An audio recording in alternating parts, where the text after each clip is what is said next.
Hello and a very good evening to all. Welcome to RG state exams and this is Radhika Gupta. I hope कि आप सभी लोग बहुत अच्छे होंगे, स्वस्थ होंगे और आज के इस नई पहल ग्रुप डी एक्सप्रेस रिवीजन के लिए भी तैयार होंगे। जिस प्रकार से पिछले कई महीनों से आप सब अपनी तैयारी कर रहे हैं नोटिफिकेशन आने के बाद, और इससे पहले भी कई सालों से जो आप लगातार अपनी तैयारी में जुड़े हुए हैं, आपको ये लग रहा था कि इस साल नहीं तो अगली साल भर्ती ज़रूर आएगी, और भर्ती आई है जिसमें 32,000 पद सामने आए हैं। उनके लिए अब यहाँ जो आप लोगों की तैयारी है वो कैसे होनी चाहिए, ये वो अंतिम घड़ी है, ये वो अंतिम समय है जहां पर हम सिर्फ अपने उद्देश्य को ध्यान में रखते हुए अपनी मेहनत को आगे बढ़ाएंगे, और उसी को ध्यान में रखते हुए ये एक्सप्रेस रिवीजन जो आप लोगों का शुरू किया है। जिस बच्चे ने अभी तक तैयारी करी है बहुत अच्छे, जिसने नहीं करी है उनके लिए भी ये फायदेमंद यहाँ पर रहेगा। तो आइए आज के सेशन का शुभारंभ करते हैं। A very good evening to all. And इसी के साथ सबसे पहला काम कर देना, हर उस घर तक, हर उस बच्चे तक जो फ्री में पढ़ना चाहता है, जो YouTube से तैयारी करना चाहता है, हर उस घर तक इस सेशन को ज़रूर पहुंचाना। बिकॉज आज से जो शुरुआत हो रही है, आज ज़रूर आपके मन में यहाँ पर जोश होगा, जज्बा होगा कि बहुत कुछ नया है, पहला दिन है, चलिए शुरू करते हैं। लेकिन ये जुनून वादा कर दो कि आज से लेकर के जब तक टॉपिक सारे खत्म नहीं हो जाते तब तक यहाँ पर रहना चाहिए। तो क्या कहते हैं भाई, क्या आप सभी लोग तैयार हैं आज के इस सेशन के लिए? एक्सप्रेस रिविजन में आप सबके लिए कॉन्सेप्ट हो, थ्योरी हो या उससे रिलेटेड क्वेश्चंस हो, पीवाईक्यू हो, चैप्टर वाइज ध्यान में रखते हुए शुरू किया जा रहा है। आज का टॉपिक कोशिका है, जहां से आपके क्वेश्चंस आने की संभावनाएं हमेशा रहती है, हर एग्जाम में रहती है। मेरा टारगेट यहाँ उन बच्चों के साथ है जो स्पेशली ग्रुप डी का भर्ती अपने फॉर्म भरे हैं और पेपर देने जा रहे हैं। अभी फिलहाल ये 4 विषय पर आपका टारगेट बना हुआ है, जिसमें गणित भी है, रीजनिंग भी है, जीएस भी है और साइंस भी है। और वो साइंस का खेला जो पूरे 20 नहीं मैम 25 नंबर का यहाँ पर आने वाला है, उसकी तैयारी आपके इस सेशन के साथ डेली सेम टाइम सेम जगह होने वाली है। आपके लिए 100 प्रश्न आएंगे, नेगेटिव मार्किंग भी होगी। अगर कोई नया है जिसको एग्जाम का पैटर्न ही नहीं पता है, बता दूं 90 मिनट का समय आप लोगों को यहाँ पर मिलेगा। और अब असली खेल आपका शुरू होने जा रहा है।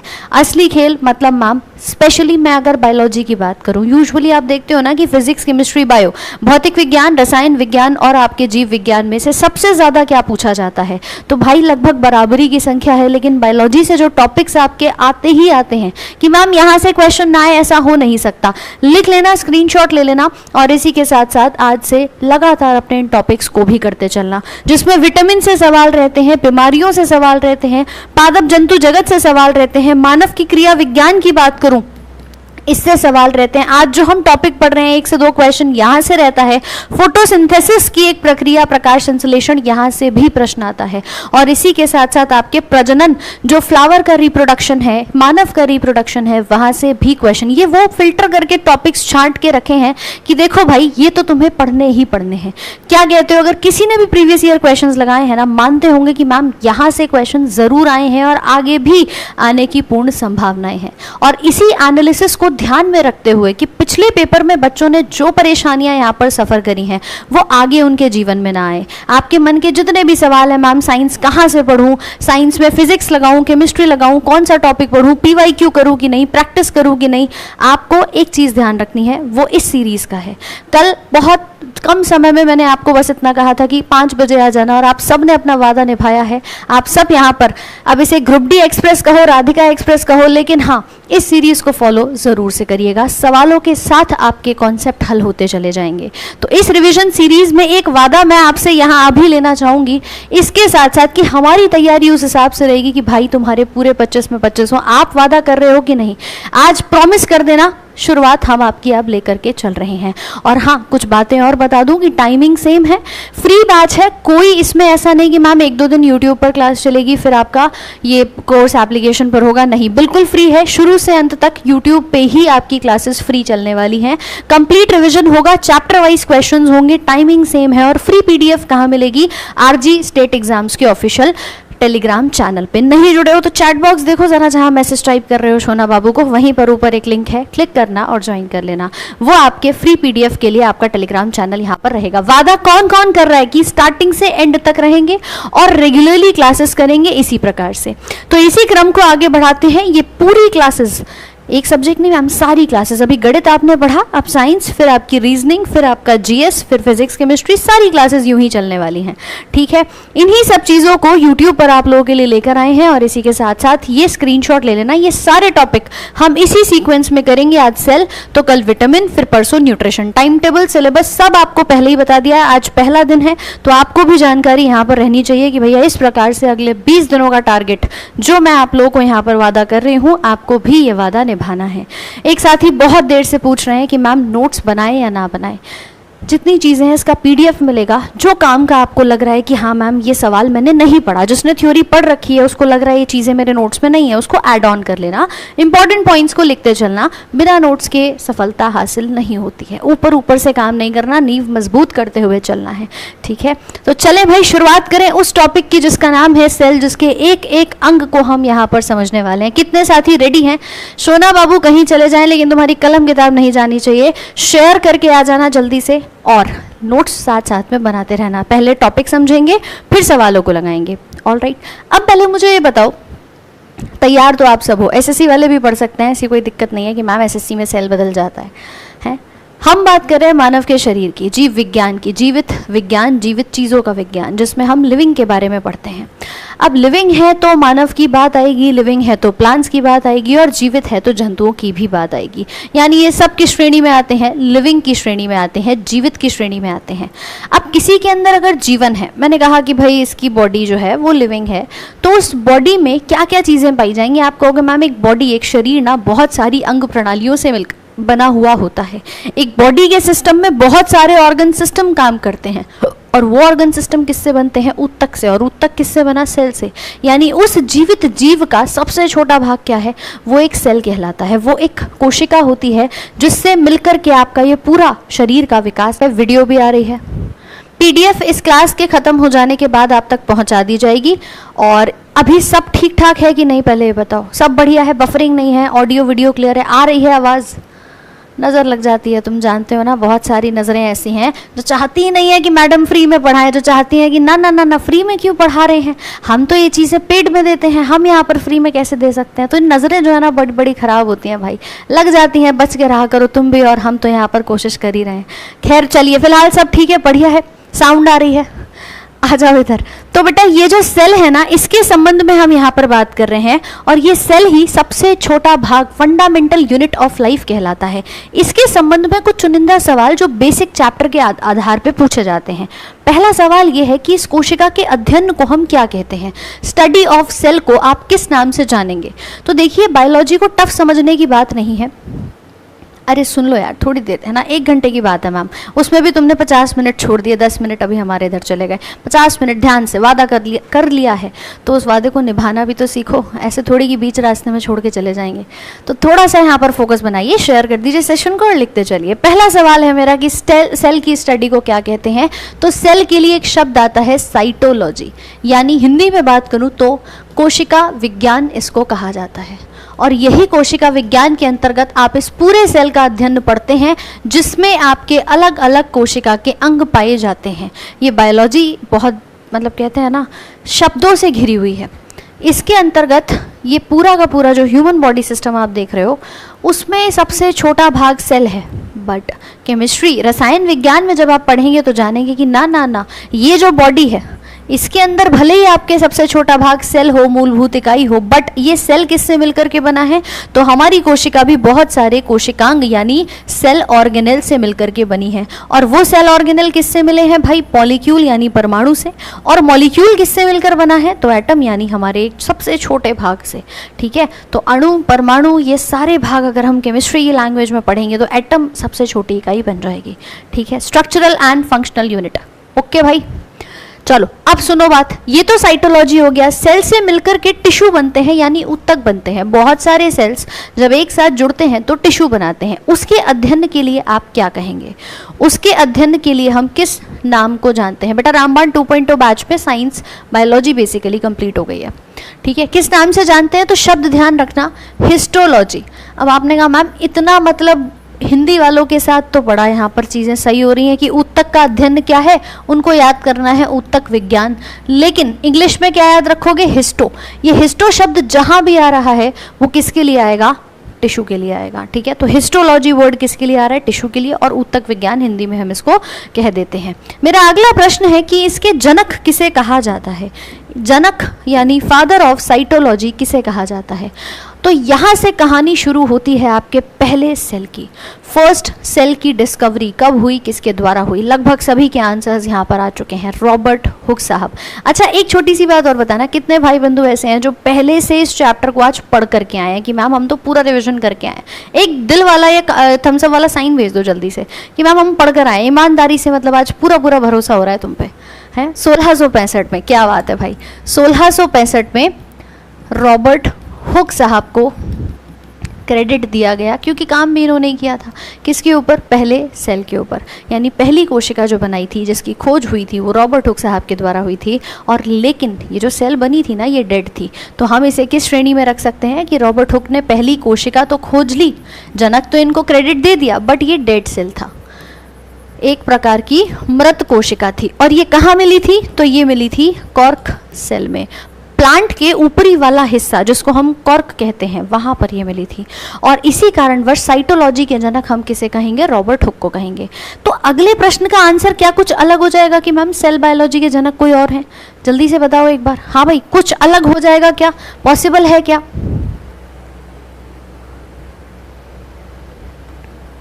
गुड्डू, 24 दिन की मैराथन पूरी हो चुकी है, कंप्लीट हो गई है भाई।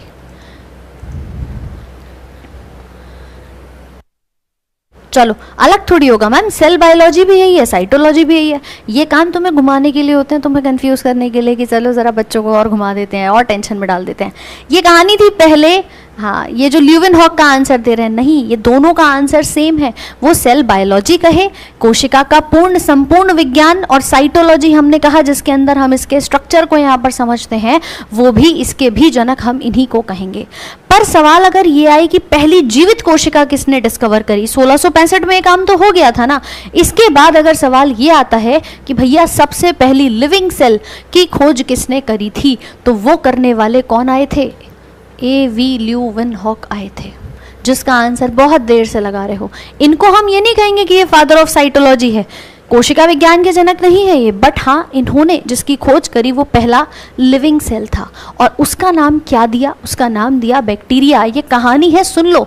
कब दिया? 1674 में, यानी 1665 के लगभग 9 साल के बाद इन्होंने एक लिविंग सेल की खोज करी और उसको नाम दिया जीवाणु, यानी बैक्टीरिया। ठीक है, कहाँ मिला? तालाब के पानी में, पॉन्ड वाटर के अंदर, तालाब के पानी में, पॉन्ड वाटर में। मेरा सवाल आपसे ये है कि क्या बैक्टीरिया खुली आंखों से दिख सकता है? हाँ जी, हाँ या ना? क्या बैक्टीरिया को आप नग्न आंखों से, जैसे मैं किसी प्लांट, किसी एनिमल, किसी मानव को देख पाती हूँ, क्या मैं ऐसे ही बैक्टीरिया या वायरस को देख सकती हूँ? नहीं मैम। क्या जरूरत पड़ेगी उसे देखने के लिए? एक माइक्रोस्कोप की। और क्योंकि एक ऐसा जीव था जिसको मैं खुली आंखों से नहीं देख सकती, जिसको मुझे माइक्रोस्कोप की मदद से देखना पड़ेगा, इसीलिए हमने इसको क्या नाम दिया कि ये पहला माइक्रो ऑर्गेनिज्म है। माइक्रो मतलब सूक्ष्म और ऑर्गेनिज्म मतलब जीव, सूक्ष्म जीव कहा जाता है। बोलो भाई हाँ कि ना? क्या है ये? पहला सूक्ष्म जीव कहा जाता है। अब जब पहले सूक्ष्म जीव की खोज जिसने करी हो, क्या हम उसे ये नहीं कहेंगे कि ये फादर ऑफ माइक्रो ऑर्गेनिजम्स हैं, कि ये फादर ऑफ माइक्रो बायोलॉजी हैं, कि उन्होंने विज्ञान की उस शाखा पे काम किया जहां पर इनको क्या मिला? फर्स्ट माइक्रो ऑर्गेनिज्म मिला। तो इनको कहा जाता है फादर ऑफ माइक्रोबायोलॉजी। बोलो भाई, बात समझ आ गई कि नहीं आई? आपने इनको सुना होगा फादर ऑफ माइक्रोबायोलॉजी। क्लियर है? तो कहानी यहाँ से शुरू हुई। इसके बाद चंद पॉइंट्स और यहाँ पर आप लोग लिखेंगे।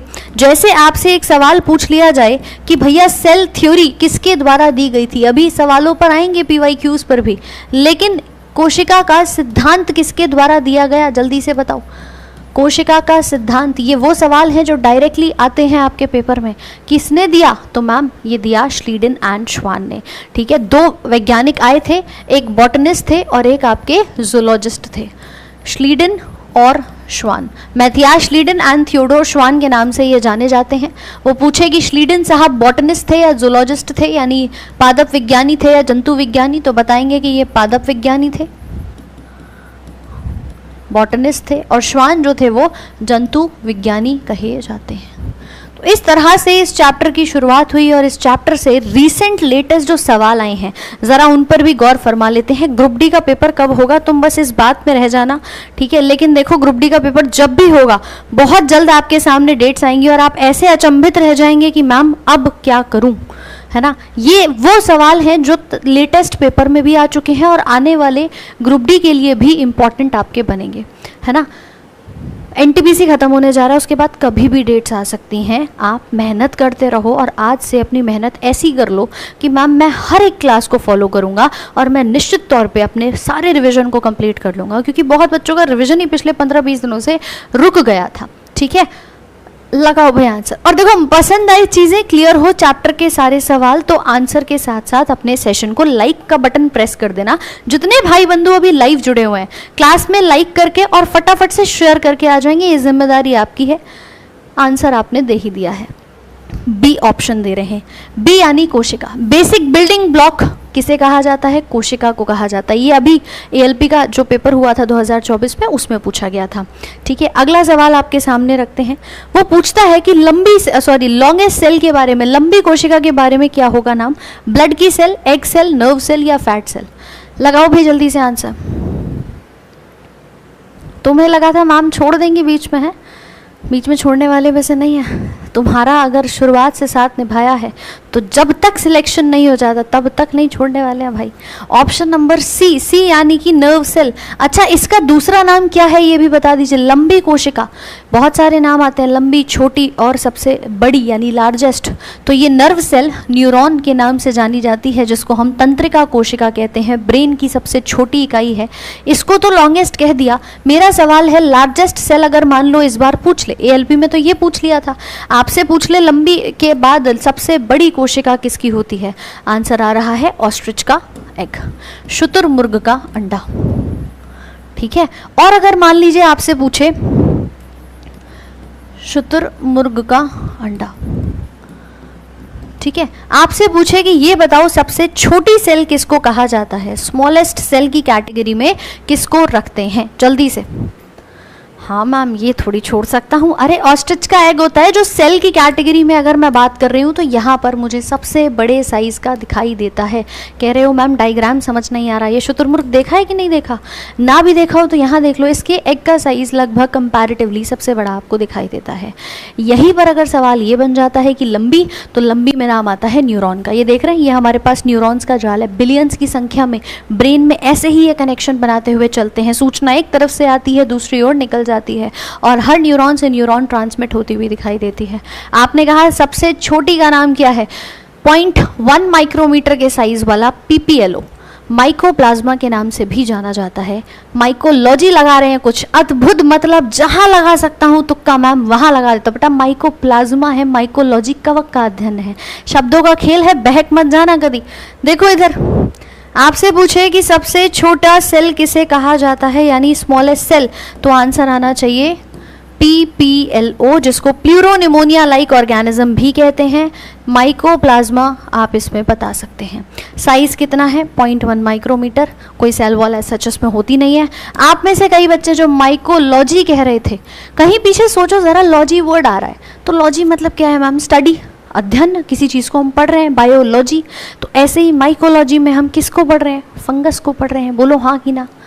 अद्भुत हो भाई तुम, हैं तुम्हें मिलना चाहिए नोबेल पुरस्कार। चलो यही कनेक्शन ऐसे ही बनाना सीख लो। ताज़ी ताज़ी सवाल है मैम लेटेस्ट 2024 के। आइए ज़रा अगले सवाल की ओर बढ़ते हैं। अगला सवाल आपसे ये कह रहा है कि सबसे पहली बार प्रोटोप्लाज्म शब्द किसने दिया था? जो सेल के अंदर एक लिक्विड पाया जाता है उसके लिए है। हाँ जी, पीडीएफ कहाँ मिलेगा? पीडीएफ ना चैट बॉक्स में ऊपर देखो एक लिंक है, RG state exams official Telegram channel, click करो, ज्वाइन कर लो, वही मिलेगा क्लास खत्म होने के तुरंत बाद। और ऐसे ही डेली हम पढ़ेंगे इसको। बी लगा रहे हैं तो कुछ ए लगा रहे हैं कि सबसे पहली बार प्रोटोप्लाज्म शब्द क्या है? ये प्रोटोप्लाज्म। आंसर तो आपने दे दिया, रॉबर्ट हुक साहब ने क्या किया था? सेल बनाया था। तो मैम इनका दूर दूर तक कोई नाता नहीं है। अब मैं बात कर रही हूँ उस लिक्विड की कि ये मान लीजिए सेल है, एक लिक्विड भरा हुआ है इसके अंतर्गत, और इसी द्रव्य में सारे के सारे आपके जितने भी कोशिकांग हैं वो तैर रहे होते हैं, इसको हम कहते हैं प्रोटोप्लाज्म या साइटोप्लाज्म के नाम से भी इसको जानते हैं। ये बीच में बैठा है केंद्रक, जिसको न्यूक्लियस कहा जाता है, जो मुखिया जी हैं, जो सारे फैसले संभालने के, आप लोगों को यहाँ पर कंट्रोल एंड कोऑर्डिनेशन करने का यहाँ पर काम करते हैं। ठीक है, तो पुरकिंजे ने क्या किया था, पहला शब्द दिया जिसको हम प्रोटोप्लाज्म कहते हैं, जो इसका फ्लूइड मैट्रिक्स यहाँ पर नजर आता है। समझ रहे हैं कहानी? चलो अगला बताओ, what is the full form of SER which is an organelle that helps in the formation of fat molecules और lipids important for cell function.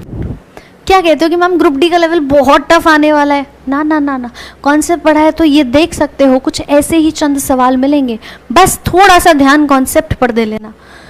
Option D 500% है, बहुत बढ़िया। स्मूथ एंडोप्लाज्मिक रेटिकुलम, मैम क्या है ये समझ नहीं आया। इधर जरा ध्यान दीजिए कि ये मेरे पास सेल के अंदर बीच में बैठा हुआ न्यूक्लियस है, इस न्यूक्लियस के चारों तरफ एक जाल बिछा हुआ है और उस जाल 2 भागों में बटा है, वो 2 अलग अलग टाइप्स का होता है। आपने इस पहले फोटो को देखा, आपने कहा यार इसके ऊपर ना छोटे छोटे से दाने लगे हैं, दिख रहे हैं दाने की नहीं? तो जब इसके ऊपर छोटे छोटे से दाने वाली एक संरचना दिखाई दे रही है, उन दानों को हम राइबोसोम्स कहते हैं और वही बन जाता है रफ एंडोप्लाज्मिक रेटिकुलम, यानी खुरदुरी जालिका। ये जालिका खुरदुरी है, लेकिन इसके नज़दीक में जो बैठी है इसकी सरफेस स्मूथ है और इसको कहा जाता है चिकनी अंतःपृथ्वी जालिका। कैसे ध्यान रखोगे? ध्यान ऐसे रखना है कि मैम हमारे पास सेल नहीं, एक घर है, घर के अंदर बहुत सारे मेंबर्स होते हैं, इस घर में ये लिक्विड है, ठीक है, इसको हमने कहा साइटोप्लाज्म, बीच में न्यूक्लियस है, न्यूक्लियस को कहते हैं ब्रेन ऑफ द सेल, जिसकी खोज रॉबर्ट ब्राउन ने करी थी। 2 मिनट के लिए पहले कॉन्सेप्ट जान लो, ठीक है। इसको क्या कहूँगी मैं? न्यूक्लियस, नाभिक। और नाभिक की खोज किसने करी? रॉबर्ट ब्राउन ने करी। नाभिक है मुखिया की तरह, जैसे घर में आपके भी कोई बड़ा बुजुर्ग जो सारे फैसले लेता होगा, वैसे ही मैम ये सारे कंट्रोल एंड कोऑर्डिनेशन का काम है। लेकिन इसके जस्ट बराबर में ना जाल बिछा हुआ है, ये जाल बिछा हुआ है और इस जाल को मैंने क्या नाम दिया? Endoplasmic reticulum. आपने कहा मैम इतना लंबा नाम है, मेरे से तो याद नहीं हो रहा है ना, ट्रिक से याद करोगे कि नहीं? बोलो हाँ कि ना। एंडोप्लाज्मिक रेटिक्यूलम, ट्रिक क्या कहती है? एंडो, एंडो मतलब अंदर की तरफ, अंतः, प्लाज्मा पृथ्वी, यानी जो लिक्विड यहाँ पे भरा हुआ है उसकी बात करी, और रेटिकुलम शब्द का मतलब ही होता है जालिका यानी नेटवर्क। तो ऐसी जालिका जो आपके सेल के अंदर जो लिक्विड भरा है उसमें उपस्थित होती है। हाँ भैया मुखिया जी से बाहर आओ थोड़ा सा। और इसी जालिका को हमने 2 भागों में बांटा, किसके आधार पे? कि यहाँ तो मैडम दाने लगे हुए हैं छोटे छोटे से, जिनको कहते हैं राइबोसोम्स, तो ये बन गया खुरदुरी और ये बन गई स्मूथ एंडोप्लाज्मिक रेटिकुलम। और दोनों का अलग अलग काम है कि जहाँ पर राइबोसोम्स हैं वो क्या कराएंगे? वो प्रोटीन बनाते हैं, और इसी के साथ जो स्मूथ सरफेस है वो क्या करेगी? वो आपके लिपिड्स को बनाती है, आपके फैट सिंथेसिस में हेल्प करती है। तो क्वेश्चन के अनुसार हमारा आंसर चिकनी अंतःपृथ्वी जालिका यहाँ पर हो जाएगा। मानते हो भाई बात को? ये सब बेटा लेटेस्ट क्वेश्चन है आपके, ठीक है। चलो अगले सवाल पर आते हैं, नेक्स्ट क्वेश्चन पे, कि विच of the following does not have any membrane, किसके पास कोई भी झिल्ली नहीं होती है। कुछ बच्चे कह रहे हैं मैम रिकॉर्डेड क्लास है, अब तुम्हारी रोज शाम 5 बजे रिकॉर्डेड ही तो चलेगी क्लास, लाइव थोड़ी ना लेंगी मैडम क्लास है। बिल्कुल नहीं रुकना हमें, क्लास डेली ऐसे ही लाइव चलने वाली है। जो नहीं आ पाए हैं, जो रिकॉर्डेड सोच रहे हैं, उन तक पहुंचा दो, और मज़ा आ रहा हो तो शेयर कर देना। तुम्हारी हर एक बायोलॉजी के डर को दूर करने के लिए ये सेशन शुरू किया है, वरना मैम जीवन तो सबका चल ही रहा है, बिना पढ़े भी चल रहा है, बिना पेपर के भी चल रहा है। अपने जीवन को सही रास्ते पर लाना है, सफलता की ओर लेकर के जाना है। चाहते हो कि घर वालों के चेहरे पर खुशी आए, आपका जीवन सुधर जाए, तो मेहनत कर लो यार, वरना करोड़ों की संख्या में फॉर्म भरे हुए हैं, आप नहीं तो कोई और सही सिलेक्शन हो ही जाएगा है। फिर कहोगे ये दिवाली मैम वापस से सरकारी वाली नहीं हो पाई। क्यों भाई, ये दिवाली सरकारी वाली करनी है कि नहीं? क्या कहते हो? कितने लोग वादा कर रहे हैं कि मैम करके रहूँगा? आंसर दे ही दिया है, किसके पास झिल्ली नहीं है, कोई भी मेम्ब्रेन नहीं है। तो एक बात बताओ, प्लांट के पास सेल वॉल होती है, सेल मेम्ब्रेन होती है। फंगस के पास काइटिन की लेयर है। एनिमल के पास अगर बात करूं तो यहाँ पर भी झिल्ली है। ये बैठा ढीठ वायरस ना तो जीवित है ना मृत है। ये ना तो लिविंग की कैटेगरी में आता ना नॉन लिविंग की कैटेगरी में आता। बैक्टीरिया से भी छोटा साइज रखता है और इसके चारों तरफ एक प्रोटीन का कोट पाया जाता है। और बाकी की अगर हम बात करें तो सबके पास एक लेयर यहाँ पर पाई जाती है। प्लांट्स की outer layer cell wall cellulose से बनी होती है, इसकी कोशिका भित्ति। और फंगस की किससे बनी होती है? काइटिन से बनी हुई होती है।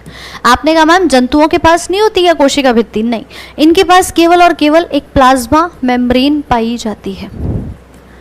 ठीक, अब आपने इतना बता ही दिया है तो मुझे ये और बता दीजिए कि क्या जीवाणु के पास कोशिका भित्ति होती है?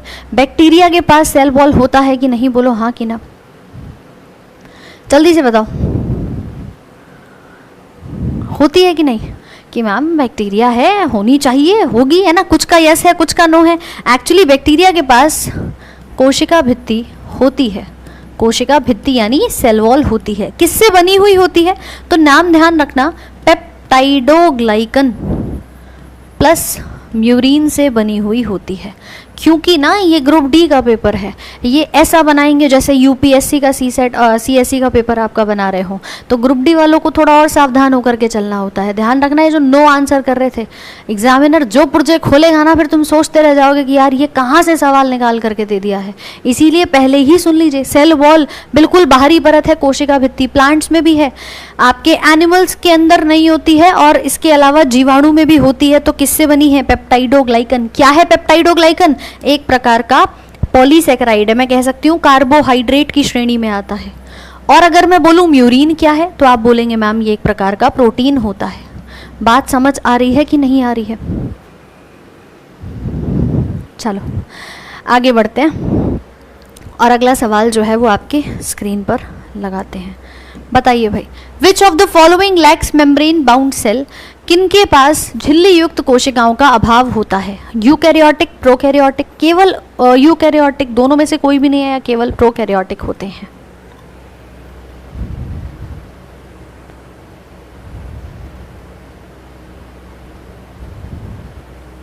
चलो भाई, ऑप्शन नंबर डी, डी यानी कि प्रोकैरियोटिक। उसने कहा किसके पास मेम्ब्रेन बाउंड सेल्स नहीं होते हैं। लैक मतलब नहीं होते हैं, तो मेम्ब्रेन बाउंड यानी झिल्ली युक्त, झिल्ली युक्त यूकैरियोटिक में पाए जाते हैं, दोनों में नहीं होते। तो आप बता सकते हैं कि केवल प्रोकैरियोटिक ऐसे हैं जिनके पास सारे कोशिकांगों के ऊपर एक झिल्ली नहीं पाई जाती, अन्यथा सब में होती है। आपसे पूछा जाए प्रोकैरियोटिक क्या है, इसका एक एग्जाम्पल बताइए, तो आप जरा मुझे कॉमेंट सेक्शन में बताओ भाई फटाफट से। प्रोकैरियोटिक का एक उदाहरण क्या होगा? तो मैम प्रोकैरियोटिक वर्ड आया है, प्रो मतलब प्राथमिक, जिसके पास न्यूक्लियस पूर्ण रूप से बना हुआ नहीं होता। कैरियो, कैरियो शब्द का मतलब होता है नाभिक, जिसका नाभिक पूरी तरीके से डेवलप नहीं हुआ होता। न्यूक्लियस नहीं होता, इसके पास न्यूक्लियोइड होता है। और ऐसे जीवों का एक अकेला एग्जाम्पल जीवाणु, ध्यान रखना, जो किस जगत में आते हैं? मोनेरा जगत में आते हैं। हाँ भाई, पढ़ाया था कि नहीं सबकी? बैक्टीरिया और प्रोकैरियोटिक, बाकी हम बात करेंगे आपके जितने भी प्लांट्स हैं, एनिमल्स हैं, फंगस हैं, ये सब आते हैं यूकैरियोटिक के अंदर। ठीक है, ग्रुप डी की क्लास ऐसे ही रोज चलेगी, सेम टाइम सेम जगह। चाहते हो ना रोज चले? जल्दी से बता दो। सोमवार से शनिवार तक होगा, संडे की छुट्टी होगी, रिविजन करना। मंडे टू सैटरडे डेली ऐसे ही क्लास आपकी चलने वाली है। ठीक है भाई, तो आंसर हो जाएगा केवल और केवल प्रोकैरियोटिक कोशिकाएं। ये देखो, ये बैक्टीरिया है और वो एक आपका एनिमल सेल आपको दिखाई दे रहा है। तो इस प्रकार की प्रजातियां हमको यहाँ पर नजर आती हैं। प्रो वर्ड से मतलब ही यही समझ में आ रहा है। अगला देखिए, विच ऑर्गेनल यानी कौन सा कोशिकांग कोशिका द्रव्य के विभिन्न क्षेत्रों में पदार्थों के परिवहन के लिए एक चैनल के रूप में काम करता है? हाँ भाई, स्मार्ट शंकर, आंसर लगाओ। अब बेटा तुम कॉपी पेस्ट करोगे तो टीम टाइम आउट करेगी ना तुम्हें, फिर तुम कहते हो मैम आपने हमको ब्लॉक कर दिया। चलो कोई बात नहीं अमन, हाँ जी लगाइए जल्दी से आंसर। ऑप्शन नंबर ए दे रहे हैं, अंतः पृथ्वी जालिका, जो ट्रांसपोर्टेशन कराएगी। अरे मैम ट्रांसपोर्ट कैसे करा रही है, ये कैसे करा रही है, इसका जवाब आपको जरा यहाँ पर देते हैं। अब अगले 5 मिनट के लिए बस इतनी सी बात समझना कि आखिरकार ये है क्या। मैंने कहा ये सेल है, सेल में एक लिक्विड है, लिक्विड में सब कुछ तैर रहा है, ठीक है मैम। ये बीच में न्यूक्लियस है, मुखिया है, सारे कंट्रोल कोऑर्डिनेशन को ये संभालेगा। इस अंतःपृथ्वी जालिका में क्या होगा? इस वाले हिस्से में जिसको आपने कहा रफ एंडोप्लाज्मिक रेटिकुलम, जो खुरदुरी जालिका है, यहाँ पर ना प्रोटीन बनते हैं। क्या बनते हैं? प्रोटीन बनते हैं। और इस हिस्से में बनते हैं लिपिड। यानी मैम कुछ ना कुछ बन ही रहा है, कुछ ना कुछ तैयारी हो रहा है, ठीक है। चिकनी अंतःपृथ्वी जालिका है।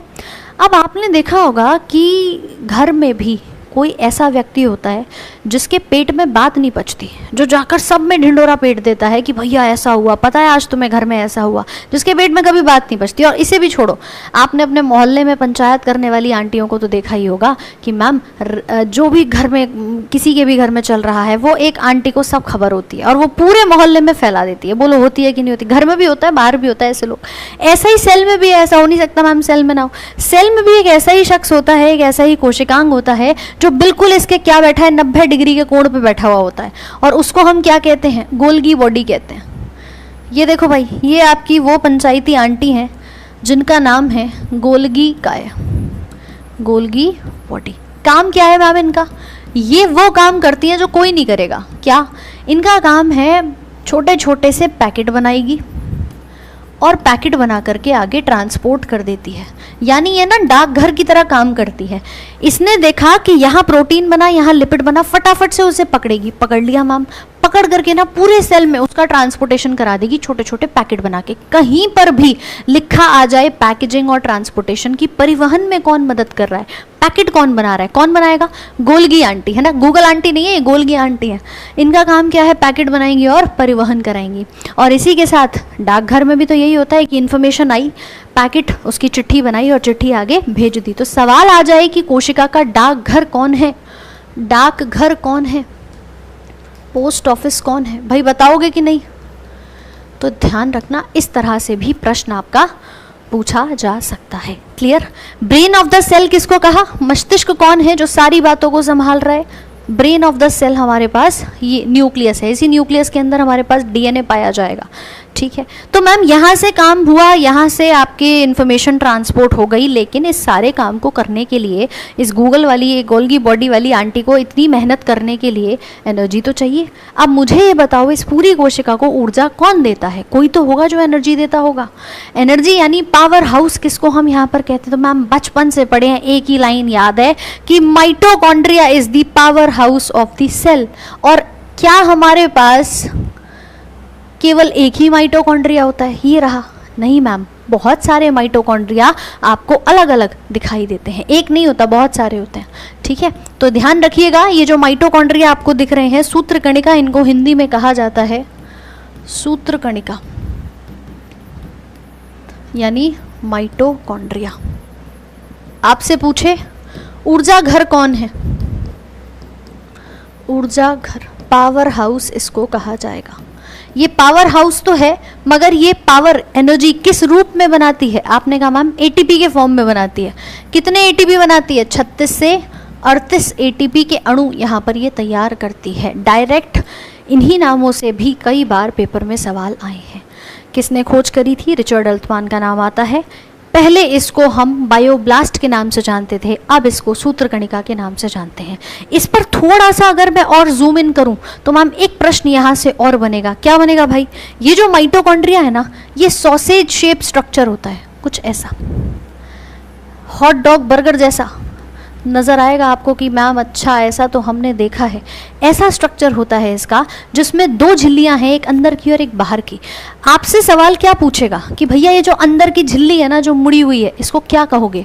आप कहोगे क्रिस्टे के नाम से जाना जाता है। बस इतना ध्यान रखना, क्रिस्टे के नाम से इसको जाना जाएगा। इसके पास क्या है? 2 झिल्लियाँ यहाँ पर पाई जाती हैं। क्लियर है कि नहीं? हाँ भाई, राइट। तो क्रिस्टे। अच्छा, एक नाम और आता है कि मैम हमारे पास ये जो अभी आपने गोल्गी बॉडी बताई थी, कुछ इस तरह से दिखाई देती हैं, इसमें ऐसे डिस्क लाइक स्ट्रक्चर होते हैं। इन डिस्क को हम क्या कहते हैं? तो यहाँ नाम ध्यान रखना, सिस्टर्न। ये क्यों आपको मैं एक साथ बता रही हूँ कि बच्चे सिस्टर्न और क्रिस्टे में कंफ्यूज हो जाते हैं, तो लिख लेना, ये स्ट्रक्चर गोल्गी काय का है, गोल्गी बॉडी का है जिसको कैमिलो गोल्गी ने डिस्कवर किया था, और ये स्ट्रक्चर माइटोकॉन्ड्रिया यानी सूत्रकणिका का देखा जाएगा। एक डाकघर है तो दूसरा पावर हाउस, ऊर्जा घर कहा जाता है। क्या इसमें कोई समस्या भाई? हाँ भाई, जल्दी से बताओ, कोई समस्या किसी के मन में?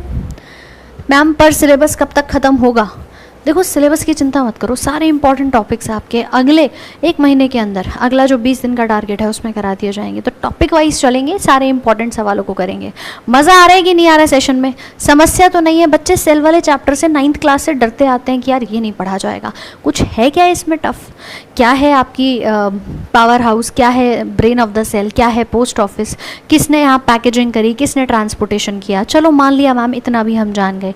एक सवाल और आता है यहाँ पर, क्या आता है सवाल मेरा ये है कि इतना सब कुछ हो गया, एक नाम हमने सुना था आत्मघाती थैली, कोशिका की सुसाइडल बैग किसे कहा जाता है? अगर आपको लगा कि मैम आज हमने कॉन्सेप्ट सीख लिया है, सवाल कल करा दो, तो बता देना, कल सवाल करवा देंगे भाई, कोई समस्या नहीं है, लेकिन आपके डाउट्स क्लियर होने चाहिए। ये समय जिस तरह से यूटिलाइज होगा कि आपके कॉन्सेप्ट भी क्लियर हो और आपको सवालों के लिए भी कहोगे तो अलग से टाइम दे दिया जाएगा, लेकिन वादा करना है कि मैम सिर्फ एक दिन का जुनून नहीं होना चाहिए, ये हर दिन ऐसे ही मेहनत चलनी चाहिए। और साइंस के 25/25 अगर वादा मैंने आपसे किया है तो आपको भी करना है कि मैम बिना मेरे मेहनत करे। तो वही बात हो गई कि मैम एस्ट्रोटॉक पे और इधर उधर आपकी अलग अलग जो वो होती हैं भविष्य बताने वाले, वो बता देते हैं कि लड़का सरकारी नौकरी में लगेगा, बता तो दिया, अब लड़के ने ये सोच करके मेहनत ही छोड़ दी कि भाई साहब कुंडली में लिखा है मेरी सरकारी नौकरी मिलेगी, क्या बिना मेहनत के मिल सकती है? यहाँ टीचर आपको भरोसा दिला रहा है, आपको कह रहा है कि बेटा ये पढ़ लो पेपर में आएगा, तुम पढ़ो ही ना तो क्या सिलेक्शन हो जाएगा? नहीं, तो बस इतना कर लेना, कभी कुंडली के भरोसे रह जाओ, अरे मैम ने कहा था सिलेक्शन हो जाएगा, पूरे आएंगे 25/25। हम तो क्लास देखते रहते थे, पढ़ते नहीं थे, रिवाइज नहीं करते थे। क्लास रेगुलर होगी, डेली होगी, ठीक है? चलो, तो मैंने आपसे क्या कहा कि सुसाइडल बैग, यहीं पर छोटा सा एक हिस्सा आपको नजर आएगा इस तरह से, उसको हम कहते हैं लाइजोसोम। और वही लाइजोसोम क्या कहलाते हैं? Suicidal bag. क्यों, क्या, कैसे मैम, क्यों कहते हैं उसको आत्मघाती थैली? देखिए, एक छोटा सा कोशिकांग है, एक छोटा सा हिस्सा है, लेकिन इसके अंदर ना पाचन के कुछ एंजाइम्स बनते हैं जो आपके डाइजेशन कराते हैं सेल के अंदर, लाइजोसोम। इन लाइजोसोम के अंदर जो अंतः कोशिकीय पाचन के एंजाइम्स बनेंगे, वो एंजाइम्स कई बार इतनी ज़्यादा मात्रा में होते हैं कि भैया वो पाचन अंदर कराने की जगह पूरे सेल को ले डूबते हैं, इसको बर्स्ट करके ना बाहर निकल आते हैं। और जब बर्स्ट करके बाहर निकल आए तो भैया हम खुद तो चले सनम तुम्हें भी ले डूबे, वो वाली कहानी हो जाती है यहाँ पर कि ये खुद के सेल का तो डाइजेशन सेल ऑर्गेनल का करा ही रहा है, लेकिन उसके साथ साथ पूरे सेल को ले डूबता है और लास्ट में इसको कह दिया जाता है आत्मघाती थैली। क्या बात समझ में आ रही है? जल्दी से बताओ। हाँ भाई, जल्दी जल्दी से बताओ, ठीक है?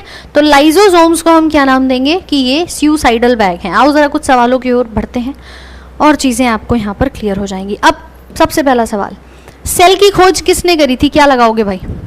रैपिड फायर, फटाफट अगले 10 से 15 मिनट में ढेर सारे सवाल कराएंगे। लिविंग वर्ल्ड क्लासेस तो बेटा आपकी चल रही हैं, है ना, और ऐसे ही चलेंगी। ऑफलाइन क्लासेस भी आप लोगों की जो रेगुलर जो टाइम टेबल है उस पर आपकी कंटिन्यू रहेंगी, ठीक है? करेक्ट है, रॉबर्ट हुक है। रॉबर्ट हुक साहब ने सेल की खोज करी, इन्होंने मिलकर के दोनों ने सेल की थ्योरी दी और रुडोल्फ वर्को ने कहा था ओमनिस सेल्यूला ई सेल्यूला। क्या नाम दिया था इन्होंने? ओमनिस सेल्यूला ई सेल्यूला, कि जितनी भी कोशिकाएं हैं वो पहले से उपस्थित कोशिका से बनती है, यानी all cells arise from pre existing cells. ये मुर्गी पहले आई कि अंडा? बोले ना ना ना, जो पहले से बना हुआ था ना वहां से आपके कोशिका में विभाजन हुआ और फिर आपकी नई कोशिकाएं बन करके तैयार हुई। तो इसको हम क्या कहते हैं? ओमनिस सेल्यूला ई सेल्यूला का नाम इन्होंने यहाँ पर दिया था। 1855 की बात है ये, तब इन्होंने दिया था। How was the cell discovered by Robert Hooke? कैसे डिस्कवर किया, कहाँ पर हुआ? क्या पेड़ के पत्तों का निरीक्षण करते हुए, प्याज के छिलकों का निरीक्षण करते हुए, रक्त का या कॉर्क का निरीक्षण करते हुए? स्पीड के साथ आंसर लगा देना और स्पीड के साथ शेयर कर देना। बहुत बढ़िया भाई। कॉर्क का निरीक्षण करते हुए, बताया भी था कि डेड सेल था, ऊपर वाली इस कॉर्क छाल का देखते देखते इन्होंने क्या करा? खोज करी थी। अगला, which cell organelle are called as suicidal bag? Eukaryotic कोशिकाओं के किस कोशिकांग को कोशिका की आत्मघाती थैली कहा जाता है? लगाओ आंसर। बहुत अच्छे, अभी तो बताया था कि मैम इसको कहा जाता है आत्मघाती थैली। पावर हाउस ये रहा। गोल्गी बॉडी को हमने क्या कहा? Post office. पावर हाउस नहीं है, पोस्ट ऑफिस है। तो फिर ये क्लोरोप्लास्ट क्या है? प्लांट्स के अंदर खाना बनाने वाला एक ऐसा हिस्सा जिसको हम कहते हैं लवक। ये भी क्या है? एक कोशिकांग है जो केवल और केवल कहाँ मिलेगा? पादप में, यानी प्लांट की सेल में, केवल और केवल ओनली इन प्लांट सेल। और इसी का एक भाग आता है प्लास्टिड्स का, जिसमें आता है क्लोरोप्लास्ट।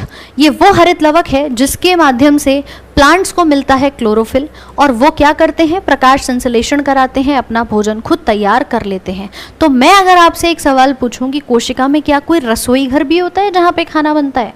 हाँ मैम, बिल्कुल होता है। खाना कहाँ बनेगा? इसके माध्यम से। तो मैं क्लोरोप्लास्ट को कह सकती हूँ कोशिका का रसोई घर, यानी kitchen of the cell.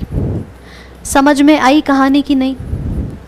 Kitchen of cell. और लाइजोसोम्स को आत्मघाती थैली अभी आपने कहा ही, ठीक है। अगला देखो, ये आपके छोटे से लाइजोसोम है, एक सिंगल आपकी लेयर होती है। अभी एक ट्रिक और बताऊंगी, जबरदस्ती सवाल आने दो उसका। किस सेल ऑर्गेनेल को पावर हाउस कहा जाता है? जल्दी से बताओ। हाँ, क्लोरोप्लास्ट को रसोई घर कहते हैं। हालांकि उसके अलावा क्रोमोप्लास्ट भी होता है जो रंग देता है टमाटर को, आपके गाजर को, हर एक जितने भी आपके फल और सब्जी हैं उन्हें रंग देगा। ल्यूकोप्लास्ट भी होता है जो खाने का भंडारण करता है। तो इस प्रकार से 3 भाग होते हैं प्लास्टिड्स में, लवक में, हरित लवक, वर्णी लवक और अवर्णी लवक, ठीक है। ऑप्शन नंबर ए दे रहे हैं, पावर हाउस इसका आंसर करेक्ट हो जाएगा, ठीक है। कुछ इस तरह से ये देखो ज़रा, ये बर्गर वाला स्ट्रक्चर दिखाई देता है। एनसीईआरटी का डायग्राम है, मिस मत कर देना कि मैम ये डायग्राम में अंदर ये जो लेयर मुड़ी हुई है इसी को हमने क्रिस्टे कहा था। डायग्राम रेलवे में पूछे जाते हैं, ठीक है। ये देखिए, ये न्यूक्लियस, ये चारों तरफ आपकी जालिका और बाकी के अन्य कोशिकांग दिखाई दे रहे हैं। तो ऐसा ही 3D स्ट्रक्चर आपको देखने को मिल जाता है। चलो भाई, अगला सवाल लगाओ। कह रहा है what is the outermost covering of cell which separates components of the cell from its external environment? Trick बताएंगे, रुक जाओ, ट्रिक आने दो, सवाल तो आने दो, फिर ट्रिक भी आएगी एक, जहां आप कहेंगे हमें नहीं पता। चलिए, डी ऑप्शन लगा रहे हैं, स्मूथ मसल सेल। क्या लगा रहे हो भैया तुम? वो कह रहे हैं सबसे बाहरी परत जो कोशिका को बाहर के एनवायरनमेंट से बचाती है। क्या कहोगे उसको? उसको कहोगे कि ये हमारे पास सेल मेम्ब्रेन है, यानी प्लाज्मा मेम्ब्रेन है। अगर मैं प्लांट्स की बात करूं तो प्लांट्स में 2 लेयर होती हैं, एक अंदर की तरफ मेम्ब्रेन और बाहर की तरफ सेल वॉल। सेल वॉल हमेशा बाहर रहती है, ध्यान रखना, ठीक है। और एनिमल्स में केवल और केवल एक ही लेयर होती है, इसको हम कहते हैं मेम्ब्रेन, जिसको प्लाज्मा मेम्ब्रेन भी कहा जाता है, प्लाज्मा झिल्ली। तो जब एनिमल्स की बात करेंगे तो भैया इसमें तो एक ही लेयर है, उसमें दूसरी है ही नहीं, तो लगाएंगे क्या है? स्मूथ मसल सेल लगा रहे थे, बताओ ज़रा। ये देखिए, ये है हमारे पास प्लाज्मा झिल्ली, और इसके भी कुछ फीचर्स हैं। क्या है कि मैम ये सिलेक्टिवली सेमी परमिएबल है, अर्ध पारगम्य है, चुनती है, सिलेक्ट करती है कि अच्छा किसकी एंट्री होनी है और किसको बाहर भेजना है, कौन आ सकता है और कौन नहीं आ सकता, ठीक है। अब आपको नीट का लेवल का सवाल तो आएगा नहीं मैम, वो बात अलग है, बच्चों ने चैप्टर पढ़ रखा है, अच्छे से समझ रखा है, तो मैम ये सवाल तो हलवा ही लगेंगे, क्या कहते हो, है ना। चलिए, तो इसको कहते हैं अर्धपारगम्य झिल्ली, जो कि ऑलरेडी आपके फॉस्फोलिपिड की बाइलेयर प्रोटीन्स और कार्बोहाइड्रेट से मिलकर के बना हुआ होता है। डबल लेयर होती है इसकी, जो कि आप यहाँ पर बता सकते हैं। अगला सवाल है कि what is the smallest unit of an organism which is capable of independent existence? स्वतंत्र अस्तित्व के सूक्ष्म जीव की सबसे छोटी इकाई क्या होती है? और अभी ये जो सवाल आप लोगों के कमेंट्स में आ रहे हैं कि मैम क्या विटामिन से सवाल आएगा, क्या खाएं जिससे स्किन पे चमक आए, क्या खाएं जिससे बाल हमारे और घने और मजबूत हो जाएं, क्या खाएं जिससे बॉडी की इम्यून सिस्टम स्ट्रांग हो जाए, ये सारे सवाल कल के चैप्टर विटामिन में हल करेंगे, ठीक है। कल टॉपिक होगा विटामिन का।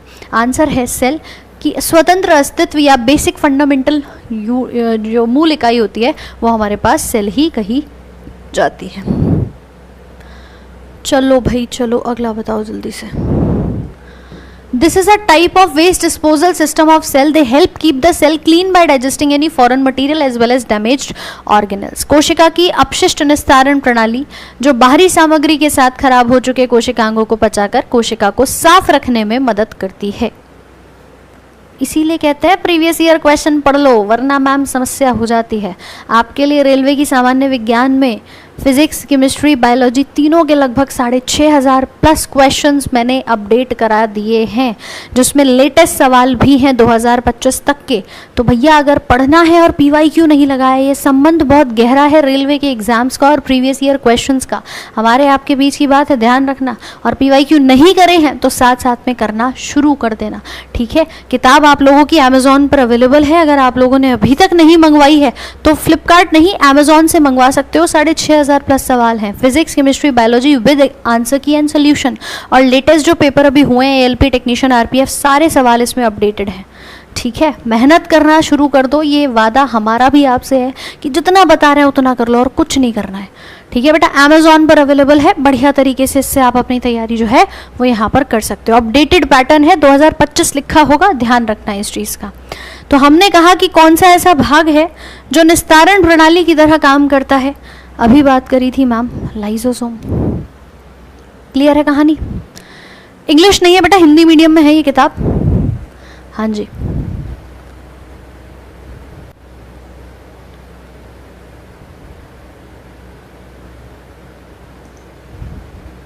चलो बहुत बढ़िया, आते हैं अगले सवाल के ऊपर। ये सब इंपॉर्टेंट क्वेश्चंस हैं, इसीलिए आपको रिवीजन इनका कराया जाता है ताकि यहाँ से आपके जो सवाल हैं वो और अच्छे तरीके से हल हो जाएं। अब बताइए कि कोशिका का अंग केवल पादप कोशिकाओं में पाया जाता है, कौन सा ऐसा सेल ऑर्गेनेल कहा जाएगा।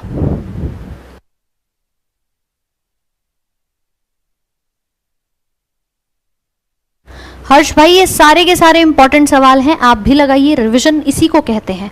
ये ग्रुप डी का एक्सप्रेस रिवीजन है जहां आप सारे इंपॉर्टेंट क्वेश्चंस को अपने कॉन्सेप्ट के साथ, क्योंकि बच्चा थ्योरी और नोट्स तो देखो पढ़ ही रहे हो, आपने एक बार नोट्स बना लिए, बार बार सेम चीज़ थोड़ी ना आप करोगे, बार बार नोट्स थोड़ी ना आप बनाओगे, तो उन चीज़ों का ध्यान रखते हुए आप अपने रिविजन को करिए, ठीक है। प्लास्टिड्स आंसर हो जाएगा कि ये सिर्फ और सिर्फ प्लांट के अंदर पाए जाते हैं। अगला क्वेश्चन, न्यूक्लियस की खोज किसने करी, Robert Hooke, Alexander Fleming, Antonie van Leeuwenhoek, क्या कौन होंगे। कह रहे हैं मैम बाबू के लिए कुछ बोल दीजिए। एग्जामिनर तुम्हारा देख रहा है कि तुम बाबू के लिए बुलवा रहे हो कि अपनी मेहनत जो है उस पर ध्यान दे रहे हो, मतलब अभी भी बाबू और सोना लगा हुआ है। अभी सोचो 1 महीने बाद एग्ज़ाम की डेट आ जाए, हैं आपको पता चल जाए कि आज 19 अगस्त है। वैसे भी अभी आपने सुना होगा कि जो कोर्ट का फैसला है वो कभी भी कैसे भी करके आप लोगों के सामने आ जाएगा। 10वीं पास वालों को मौका दिया जा रहा है, कंपटीशन हल्का नहीं है। तो बाबू सोना को 1 महीने के लिए कर दो कि भैया बाद में बात करूँगा, सिलेक्शन ले लेता हूँ, मेहनत कर लेने दो, थोड़ा सा टाइम दे दो उसको भी, है ना, वो भी कर ले और तुम भी कर लो। पता चला ना उसका हुआ ना तुम्हारा पिताजी कुटाई करें, सो अलग है। फिर देखना ना बाबू, ना सोना, ना रोना और धोना, बस यही रह जाएगा तुम्हारा। चलिए, रॉबर्ट ब्राउन ने खोज करी थी न्यूक्लियस की। अगला सवाल है कि फंक्शनल पार्ट ऑफ डीएनए, कार्यात्मक भाग डीएनए में कौन सा होता है जो काम करता है। अच्छा दिल से बताओ, मजा आ रहा है सेशन में कि नहीं। हाँ भाई, मजा आ रहा है सवाल लगाने में। कल विटामिन रिवाइज करके आना, और किसी को भी नहीं याद हो तो पहले विटामिन के नाम याद कर लेना, बाकी क्लास में तो मैम करा ही देंगे। Option number C, gene. Gene सबसे छोटी इकाई होती है हमारे पास किसकी, डीएनए की। ये जीन्स ही आपके डीएनए के ऊपर पाए जाते हैं जोड़ी में। अब सोचो जीन भी जोड़ी में है, तुम्हें अपनी जोड़ी के लिए पहले सिलेक्शन लेना पड़ेगा और बाद में इनकी क्या बन जाती है, डबल हेलिक्स डीएनए। और यही डीएनए आगे जाकर के क्या बनाता है, गुणसूत्र बनाता है, यानी क्रोमोसोम बना करके तैयार करता है। मानव के पास 23 जोड़ी गुणसूत्र होते हैं, वो भी जोड़ी में रहते हैं, देख लो थोड़ा सा, ठीक है। ये देख सकते हैं, सबसे छोटा भाग gene, then DNA and then बना क्रोमोसोम। अगला, which liquid is contained inside the nucleus of a cell, नाभिक के अंदर कौन सा द्रव्य पाया जाता है।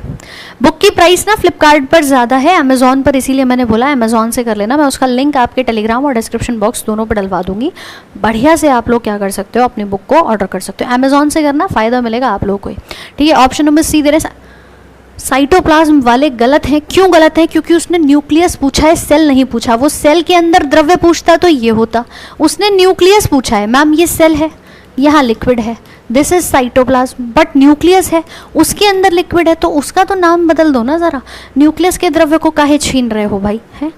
सेल होता तो साइटोप्लाज्म बन जाता। अब एक प्यारा सा सवाल लगाते हैं भाई आपके लिए, चलो प्यारे से सवाल को आंसर कर दो। डीएनए कहाँ पाया जाता है? डीएनए किसका एक घटक कहा जाता है? जल्दी से, अभी इसके बाद रीजनिंग की भी क्लास है, 30 नंबर की रीजनिंग आ रही है मैम। तुम्हें लगता होगा कि रीजनिंग तो मैं यूं ही कर लूँगा, मेरे बाएं हाथ का खेल है, लेकिन नहीं, उस रीजनिंग की ट्रिक्स क्या एक्चुअली में आपके टाइम को बचा सकती हैं।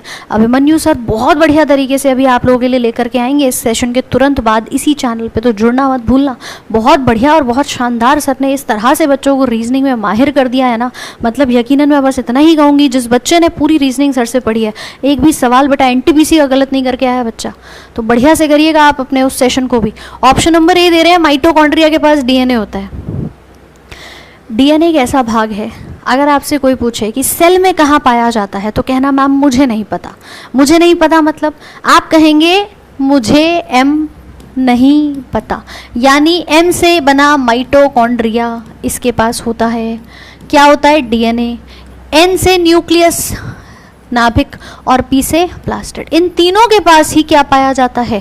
अपना खुद का डीएनए। क्योंकि यूजुअली बच्चों को ये पता होता है न्यूक्लियस के पास ही डीएनए होता है, वो सोचते हैं और तो किसी के पास होगा ही नहीं। थोड़ा सा और रिलेट कर गए तो भाई साहब वो पहुंच जाता है माइटोकॉन्ड्रिया तक। दरअसल न्यूक्लियस का डीएनए होता है इस तरह से, लीनियर कहते हैं इसको, डबल हेलिक्स वाला, और इसका जो डीएनए होता है वो होता है गोलाकार पे, माइटोकॉन्ड्रिया वाला। तो इन तीनों के पास, मुझे नहीं पता एम एन पी, इन तीनों के पास अपना खुद का डीएनए होता है। याद रहेगा कि नहीं? अच्छा, दूसरी एक और कहानी सुन लो।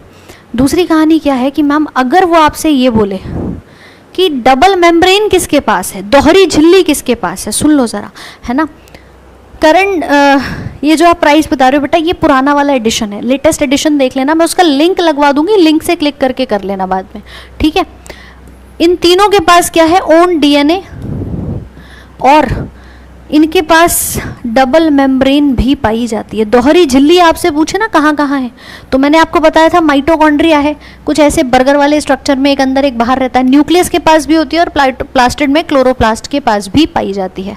तो आंसर क्या लगाओगे? क्लोरोप्लास्ट, माइटोकॉन्ड्रिया, यानी A and B both answer सही हो जाएगा। क्या कहानी समझ में आ रही है कि नहीं? क्लोरोप्लास्ट प्लास्टिड का ही तो हिस्सा है, तो मैंने इसे एमएनपी मुझे नहीं पता से कह दिया, है ना। आप मुझे नहीं चाहिए कर देना, सी कर देना, यहाँ पे और स्पेसिफाई करना हो तो क्लोरोप्लास्ट मेंशन कर लेना, ठीक है। चलो इधर अगला देखो, इस सवाल का उत्तर लगाना जरा। कौन सा दोहरी झिल्ली से घिरा हुआ होता है? कौन सा डबल मेम्ब्रेन बाउंड होता है? जल्दी जल्दी बताओ। बहुत बढ़िया, बी दे रहे हैं, कुछ सी दे रहे हैं। अभी तो ट्रिक बताई थी, दोनों ही होते हैं मैम, ये भी होता है और ये भी पाया जाता है। इसीलिए कहती हूँ थ्योरी पढ़ लो। कितने बच्चे बिल्कुल फ्रेशर हैं जो आज तक अभी तक थ्योरी नहीं पढ़े हैं? 2025 के बाद 26 और आगे किसी एग्जाम को टारगेट कर रहे हैं। कितने लोग हैं? एक थम्स अप का साइन शेयर करो। बायो ब्लास्ट के साथ मैम जीवन में एक बढ़िया सिलेक्शन वाला ब्लास्ट होना चाहिए, तब तो मज़े आएंगे। हाँ भाई, कितने लोग बिल्कुल फ्रेशर हैं? क्योंकि ये कहानी ना ऐसे नहीं चलने वाली है। ये कहानी तब चलेगी जब आप लोग अपनी तैयारी में 4 चांद लगाएंगे थ्योरी पढ़ करके, और थ्योरी 0 से एकदम बिल्कुल आपके टॉप नॉच लेवल तक, बेसिक टू एडवांस तक इस बैच के माध्यम से कराई जा रही है, जिसका नाम है 3.0। 2 बैचेस ऑलरेडी रामबाण के आ चुके हैं। रामबाण का पहला और सेकंड वाला, दोनों से बच्चों ने बहुत अच्छे से फ़ायदा उठाया, सिलेक्शन लिया। अब बारी आपकी है। ये जितने भी फ्रेशर स्टूडेंट्स हैं, ये जिनको भी लग रहा है कि थ्योरी ना पढ़ करके मैं बहुत बड़ा यहाँ पर काम कर लूँगा, ग्रुप डी का एक ही पेपर होना है, सेकंड नहीं हो ना, इसी से मेरिट बननी है। जो भी तुम्हारा होगा, फिजिकल आगे दे दोगे ठीक है, लेकिन मैम एक ही बार में खेला करना है। तो अगर करना है वास्तविक तौर पे तो इस बैच से तैयारी करिए। लाइव क्लासेस हैं, PDF, practice sheet, mock test, जहां डाउट होगा 1-to-1 इंटरेक्ट करते हुए गूगल मीट पर आप लोगों से बातचीत होगी, डिस्कशंस होंगे, डाउट्स क्लियर होंगे। आरजी विक्रमजीत ऐप को डाउनलोड करना सबसे पहले, क्योंकि यहीं पर ये बैच आपको मिलेगा मात्र 699 में, और 2 साल की वैलिडिटी के साथ। ये मेरा वादा आपसे है, ये पूरी टीम जो है वो सिलेक्शन के लिए ही मेहनत करा रही है, चाहे उसमें जीएस हो, चाहे उसके अंदर साइंस हो, मैथ्स हो या रीजनिंग हो। बायोलॉजी पूरी आपको मैं ही कराने वाली हूँ। क्या कहते हो भाई? ठीक है, तो आप अपना बढ़िया तरीके से इस बैच के माध्यम से तैयारी कर सकते हो। ठीक है, लेटेस्ट एडिशन ये वाला है, 2025 इस पे लिखा हुआ है। चलिए अगले सवाल के ऊपर आते हैं। अगला सवाल आपसे पूछा है कि फ्लूइड मोज़ैक मॉडल के अनुसार प्लाज्मा मेम्ब्रेन किससे मिलकर के बनी होती है?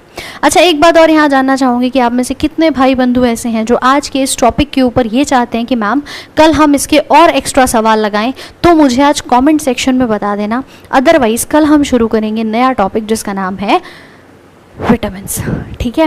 और इस क्वेश्चन को रखते हैं आज के आपके होमवर्क में, यानी क्लास खत्म होने के बाद कमेंट सेक्शन में बताइएगा इसका आंसर क्या रहेगा, जिसमें जितने भी बच्चे सबसे सटीक सबसे पहले आंसर लगाएंगे उन टॉप 20 स्टूडेंट्स का नाम बोर्ड पर होगा कल। और इस क्वेश्चन के साथ वहीं पर शुरुआत करेंगे आपके अगले फर्दर क्वेश्चंस की, ठीक है। अगर आप चाहते हो कि मैम इसके और काफ़ी क्वेश्चंस हमारे लिए करा दीजिए तो कल एक सेशन और रख लेंगे, मुझे कमेंट्स में बता देना। अदरवाइज विटामिन रिवाइज करके आइएगा, उसको हम यहाँ पर शुरू करेंगे। मज़ा आया कि नहीं? अब एक प्रॉमिस और कर दो कि मैम ये जो जुनून था ना आज, ये अंत तक रहना चाहिए जब तक सिलेक्शन नहीं होता। हम तो वादा कर दिए कि बेटा 25 में 25, एनटीपीसी वाले हर बच्चे को जिसने अभी एग्ज़ाम दिया पूरा फ़ायदा मिला। आप काहे पीछे हट रहे हो? आपका तो वेटेज बहुत सारा है, ठीक है। सो मिलते हैं आपसे अगले सेशन में। इसका फ्री पीडीएफ आप हमारे टेलीग्राम चैनल से ले सकते हैं, जिसका नाम है RG state exams official Telegram channel, ठीक है भाई।